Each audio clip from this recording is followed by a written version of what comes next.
जय सिया राम, जय हनुमान। स्वागत है आपका आपके अपने श्री राम जी के YouTube चैनल साधना मार्ग में।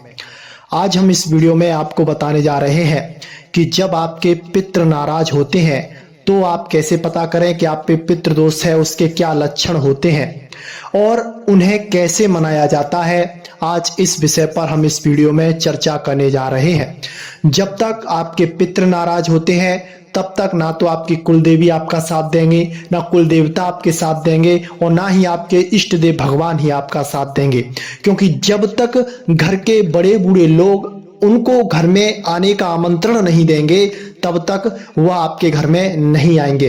क्योंकि पितृ आपके घर का हिस्सा होते हैं और वह आपसे जुड़े हुए होते हैं, कनेक्ट होते हैं और आपके द्वारा ही उनकी मुक्ति होती है। तो वो आपको तरह तरह की घटनाओं के माध्यम से, परेशानियों के माध्यम से अवगत कराते हैं कि हम अधोगति में चले गए हैं, हमको मुक्त करवाओ। इस चीज का आपको विशेष ध्यान देना होता है कि आपके पितृ नाराज नहीं होने चाहिए। अगर आपके पितृ नाराज हैं तो आप कोई भी साधना करेंगे, पूजा पाठ करेंगे, वह सफल नहीं होगा।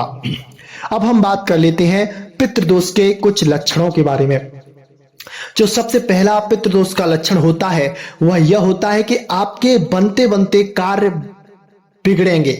यानी कि आपको लगेगा कि हमारे कार्य हो गए लेकिन उसमें कोई ना कोई अड़चन आ जाएगी और वह कार्य बिगड़ जाएगा। और जो दूसरा लक्षण होता है वह यह होता है कि आपको आपके पितृ सपने में कुछ अस्वस्थ अवस्था में दिखाई देंगे, या तो बंधन में दिखाई देंगे, या फिर पानी में डूबते हुए दिखाई देंगे, या फिर सर्प आपको सपने में दिखाई देंगे और सर्प आपको डसेंगे यानी कि काटने को दौड़ेंगे। तो आप पर पितृदोष का कारण है। और अगर आपके घर में एक कोई बीमार होता है वह सही होता है, फिर दूसरा कोई ना कोई बीमार होता है, यानी कि आपके घर में बीमारी आपका साथ नहीं छोड़ रही है, तो यह समझ लीजिए कि आप पर पितृदोष का कारण है। और आपके घर में पैसे की आमदनी बहुत है लेकिन पैसा घर में आता है लेकिन रुकता नहीं है, किसी न किसी मार्ग से निकल जाता है, तो यह भी पितृदोष का कारण होता है। आपके व्यापार में उन्नति नहीं होगी, साधना में उन्नति नहीं होगी जब तक आपके पितृ प्रसन्न नहीं होंगे।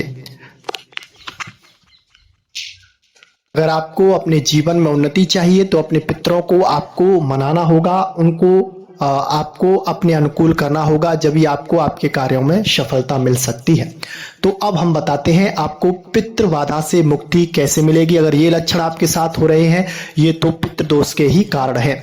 आप इनको मुक्ति के लिए सबसे पहले तो इनको आप गंगा स्नान करवाइए। अगर वो मांगते हैं, किसी पर उनकी सवारी आती है तो गंगा स्नान करवाइए, उनका स्थान बनवाइए। और स्थान बनवाने से अगर शांति नहीं मिलती है तो आपके घर में जितने भी सदस्य हैं उनसे आप एक तरह से उनकी पॉकेट मनी में से जिनका जितना जोड़ा हुआ पैसा उस सब पैसे को एकत्रित करके आपको किसी मंदिर पे जाकर भंडारा करवा देना है, उसको आपको धर्म के कार्य में लगा देना है। एक आपको जैसे चींटियों को, कौवों को और गायों को अगर आपको रोटी खिलाते हैं तो उससे भी आपका पितृदोष दूर होता है। और सबसे बड़ा जो पितृदोष आपका दूर होगा वह होता है आपके संकल्प शक्ति से। यानी कि अगर आप अपने पितरों के लिए संकल्प करते हैं, जैसे हम बताते हैं, जैसे कि दीपक विधि हुई, हमारी एक संकल्प है हल्दी वाला, उसको तो उससे क्या होता है आपके पितर आपको सपने में आकर दर्शन देते हैं और वो बताते हैं, आपको मार्गदर्शित करते हैं कि आप ये कार्य कर लीजिए, इससे हमें सफलता मिल जाएगी, हम इससे शुद्ध हो जाएंगे। तो ये सबसे उत्तम मार्ग होता है। और अगर आपके पितर आपके सपने में नहीं आते हैं तो आप उनके नाम से शनिवार को, मंगलवार को, आपको शनिवार, मंगलवार, सोमवार इन 3 दिनों में से कभी भी आपको उनके स्थान पर, जहां पर उनका स्थान, अगर स्थान नहीं है तो पूजा वाले स्थल में उनका आवाहन करके आपको भोग देकर उनको गीता जी के 5वें, 6वें और 7वें अध्याय का उनका निरंतर पाठ सुनाना है। लगभग 11 बार आपको ऐसा करना है। तो इससे भी आपका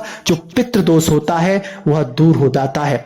और जब तक आपका पितृदोष दूर नहीं होगा तब तक आप कोई भी साधना करेंगे उसमें सफलता नहीं मिलेगी, किसी इष्ट की कृपा नहीं मिलेगी और जो भी आप कार्य करेंगे उसमें बाधा आएगी, चिड़चिड़ापन घर में रहेगा, लड़ाई झगड़े की स्थिति घर में बन जाएगी, आपसी मतभेद होगा।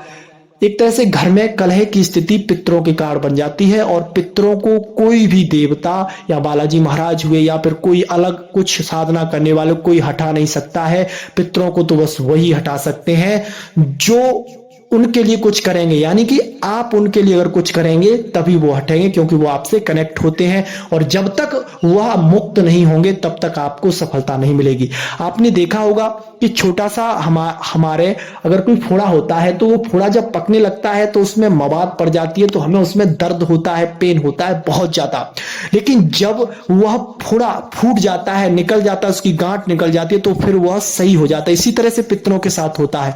अगर वो अधोगति में चले गए हैं, नीच योनियों में चले गए हैं, तो उनको कष्ट होता है। उनको आप जो पूजा पाठ करेंगे उनको लिए भोग नहीं जाएगा तो उनको कष्ट होगा, वो पीड़ित होते हैं, वो चिल्लाते हैं, उनको ऊपर जाके स्वर्ग में भी स्थान नहीं मिलता है, वहां पे भी उनको मार खानी पड़ती है। तो फिर वो आपको परेशान करते हैं, आपको परेशान कर करके वो परेशान होते हैं, फिर आपको परेशान करते हैं, क्योंकि आप उनकी बुद्धि जो होती है वो मैली हो गई होती है। इस तरह से वो आपको तबाह बर्बाद करते हैं जब तक आप उनको संतुष्ट नहीं कर लेते हैं। तो अपने पितरों को मनाइए, साधना करनी है, जीवन में उन्नति करनी है तो पितरों को मनाइए और हनुमान जी महाराज के हो जाइए, राम नाम का सहारा लीजिए, आपको जो चाहिए वो प्राप्त हो जाएगा। बस नियम संयम से और जो हम बताते हैं उससे जुड़िए, तांत्रिकों के चक्कर में ना पड़े, किसी के ठगावे में ना आए, किसी पे पैसा ज्यादा खर्च ना करें। जितना भी हो धार्मिक कार्यों में अपने अर्थ को लगाएं, जिससे कि आपका अर्थ जो है अनर्थ को प्राप्त ना हो, आपका अर्थ जो है सार्थक हो जाए। आज के लिए बस इतना ही, मिलते हैं आपसे बहुत जल्दी एक ऐसी नई जानकारी के साथ। तब तक के लिए जय सिया राम, जय जय हनुमान।